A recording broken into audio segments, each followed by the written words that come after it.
It was a report intended to tackle concerns that millions around the country have to deal with. But what do those who experience racism on a regular basis actually think of it? Today we gathered leading figures from the employment, criminal justice, education and healthcare sectors to get their thoughts on the report's findings. The government is clearly in denial about the persisting, insidious effect of racism and the fact that it actually exists. I do feel, though, that it kind of seeks to kind of almost invalidate the experiences of countless people of colour.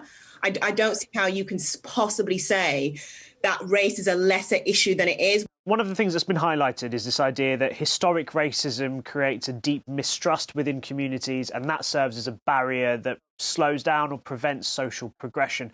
Do you think that's fair? Well, distrust comes from the experience of people.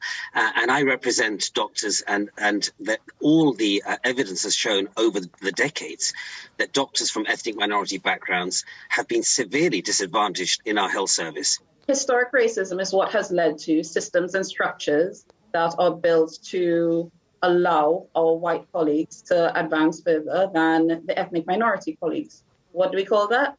Systemic racism. What is that? Institutional racism. One of the recommendations is that we do away with unconscious bias training. How would that work in your specific industries?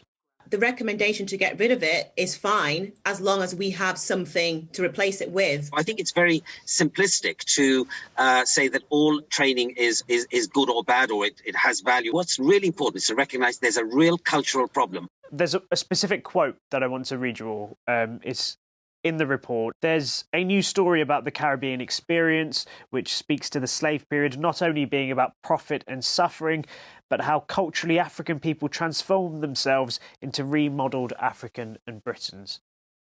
What do you all make of that? I consider that comment to be deeply offensive.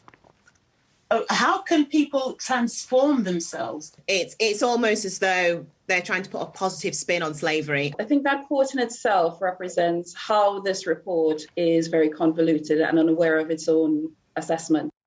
This debate is far from settled, and for this group one thing is clear: they feel their concerns certainly haven't been addressed.